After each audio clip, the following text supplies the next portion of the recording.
draft is the start of the season. What do you remember from the draft? Start of your new life as well, man. Start of your new You're life. about to be a professional. Well, now these days, these guys are technically professionals because a professional is when you get paid for doing what you do, and they're getting paid in college now. So technically, they are professionals, but they're becoming true pros now when they go to the NFL. NFL pros, which is the pros of all pros.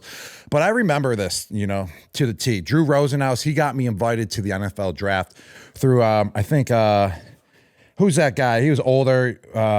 He's the one who invited all the guys there. I forgot his name, man. Legendary. Roger Goodell? Legendary in the draft field. Drew called me up. He's like, I got you invited to the NFL draft. And I was like, no way, because I didn't even play my junior year in college. So it's kind of absurd that I even got invited to the NFL draft. And Drew was like, hey, you might not go first round, but you'll go second round at least, and you'll be the first one ever at the draft to be selected in the second round. I was like, whatever, I'm going first round. I was very optimistic that I was going first round. And the draft comes, I'm all excited. I'm only 20 years old, actually. I got my whole family there. My friends from growing up in high school, they drove from Buffalo, New York. So shout out to my buddies. No adult beverages? Yes, no adult beverages yet. Yes, no adult beverages. I'm only 20 years old, Jules. I wasn't drinking yet until I got to 21. But so the draft comes, and first team on the clock, that needs a tight end, and it's the 21st pick. Who? The Cincinnati Bengals. The Bengals. Their tight end coach, he came and worked me out at my pro day too. I felt like I had a, terrific pro day. Felt like I was the best tight end in the draft.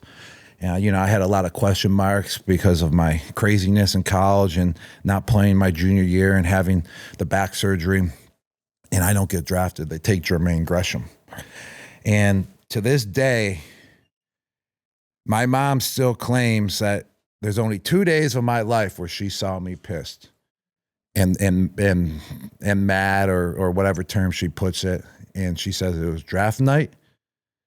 And I forgot the second one. Yeah. I forgot the second day. I forgot the second day. The ice cream truck didn't have enough ice cream. Yes, that was day there 2. we go. But the only time Rob has ever been mad. We're going to have to give her a call eventually, and I'm going to have to clear it up on day 2. But I think it was when the ice cream ran out of the ice cream truck.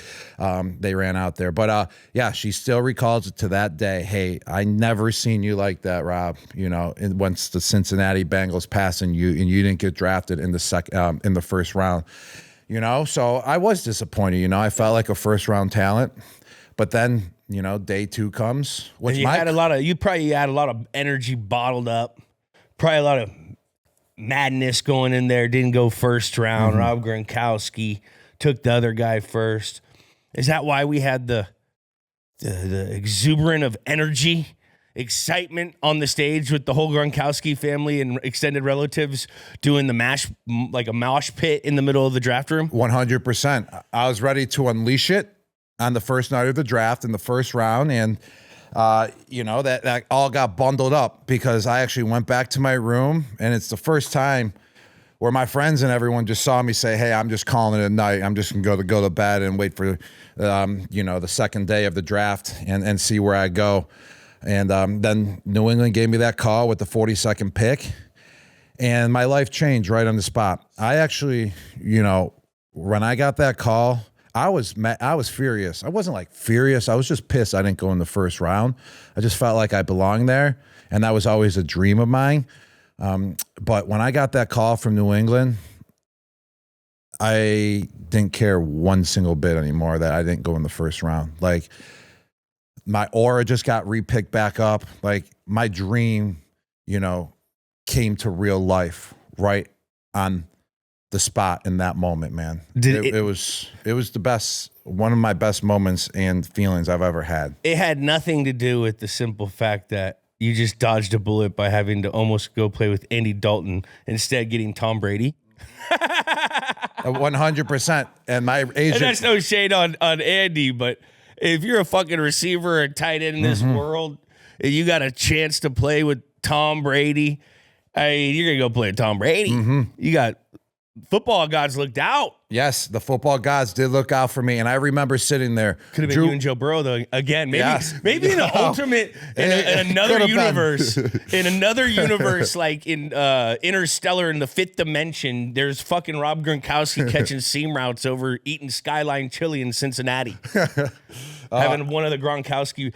I bet you, and instead of Gordy living in like Southie, he's probably living in like Kentucky, right across the river from fucking Cincinnati, and he's got like a little like thing going on out there. Like this whole life hitting the university, and he's hitting the University of Kentucky bars on Friday night and Saturday night, and then he's coming Louisville to Cincinnati. Times, got the Shakers hitting and all the NFL colleges Sunday games.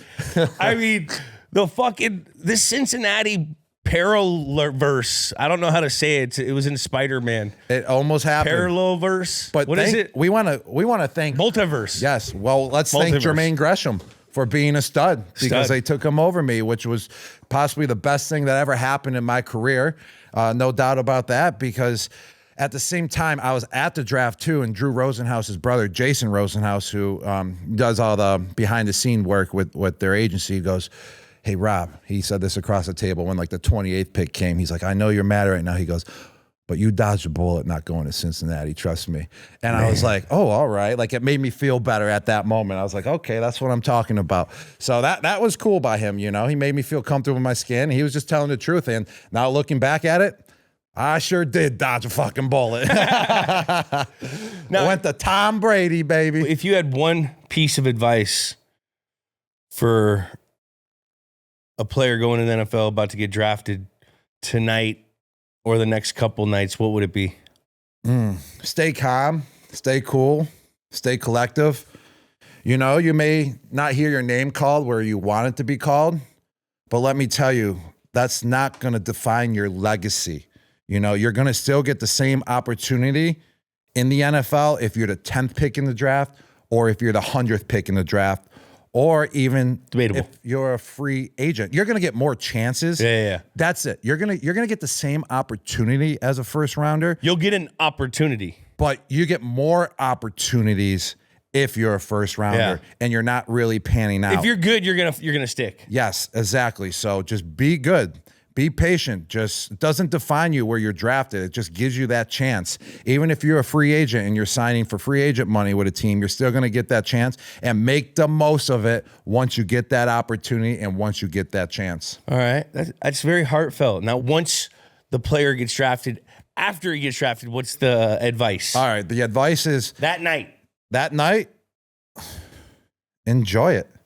Take it in, buddy. Take it in. Have all your friends around you. Have your family around you. You know, if you're single. Ball guy, though. Have one guy that's sober. Yes. Taking care of everything. Always have someone sober Get your around Uber you. lined up. And get your car if you're service. single, make sure you got like 10 ladies around you. Whoa, whatever it is that you like around you. Yes. If you're not single, then have your girl there and tell her that, you know, that it might be getting a little bit crazy tonight. I don't know, Jules. I was 20 years old. I was an absolute maniac. You know? I remember jumping up and down on stage with Roger Goodell and my family. It was the best moment of my life. I'll still remember that day, even after life. I will remember. I remember the team meeting after you doing that when you weren't even on the team yet. With the offense, Billy O'Brien saying, "You guys are going to love this fucking guy. Mm-hmm. He is everything you think he is and more, and he's a fucking insane football player."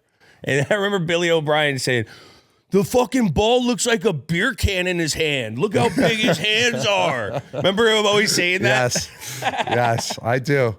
Billy O, man, what a visit I had with him. That story's been told like a million times, so we don't need to revamp that. But, man, it was just meant to be me going to New England. Oh, without a doubt. It really was in all situations. I needed to go to New England. That was my calling, was to go there. And I loved it. I just fit in with the culture there. I fit in with the people of New England. I fit in with you guys right away. I mean, we love to just work hard and then just play hard as well, especially when we were young bucks. We were working hard and we were playing hard.